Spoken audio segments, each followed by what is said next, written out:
कितनी कमाल की बात है कि जो आप दुनिया को देते हो वही आपको वापस मिलता है, फिर वो चाहे खुशी हो या गम।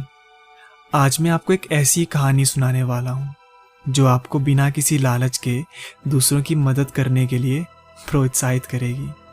ये कहानी एक किसान की है।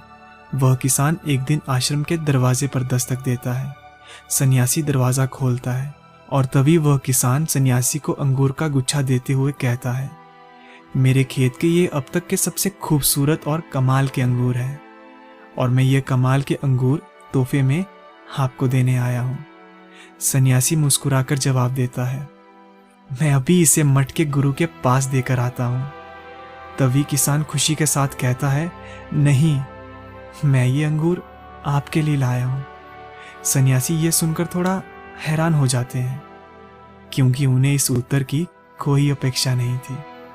किसान मुस्कुराकर कहता है, जी हाँ, मैंने जब भी दरवाज़ा खटखटाया था तब आप ही दरवाज़ा खोलते थे। जब मेरी खेती पूरी तरह से बाढ़ की वजह से बर्बाद हो गई थी, जब मेरा बुरा वक्त चल रहा था, तब आप ही मेरी मदद किया करते थे, मुझे अनाज दिया करते थे।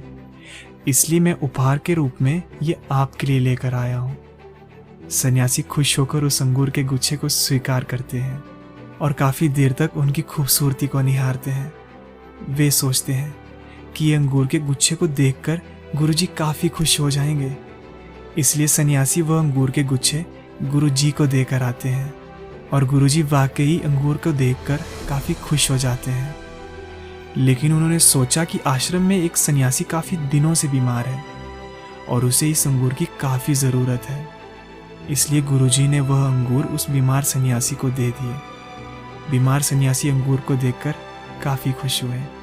लेकिन बीमार सन्यासी सोचते हैं कि जब मैं बुरी तरह बीमार था तब मेरी देखभाल द्वार पर खड़े उस सन्यासी ने की थी और मुझे लगता है कि द्वार पर खड़ा वो सन्यासी इस अंगूर के गुच्छे का सही हकदार है। इसलिए वह बीमार सन्यासी वह अंगूर के गुच्छे को द्वार पर खड़े उस सन्यासी को दे आता है। द्वार पर खड़ा सन्यासी ये देखकर बहुत खुश होता है और मन ही मन सोचता है कि जो तुम्हारी किस्मत में होता है वो तुम्हें मिलकर ही रहता है और अगर तुम्हारे कार्य अच्छे हो तो यकीनन तुम्हारी किस्मत भी लाजवाब होगी। दोस्तों, याद रखना, आज तुम जो भी कर रहे हो, अच्छा या बुरा, वो लौटकर तुम्हारे पास ही आएगा। आखिर में मैं यही कहना चाहूँगा, हमारी हर प्रॉब्लम का सॉल्यूशन किसी न किसी कहानी में ज़रूर छुपा होता है। इसलिए ऐसी कहानियाँ सुनने और सुनाने के लिए सब्सक्राइब करें story of enlightenment YouTube channel को।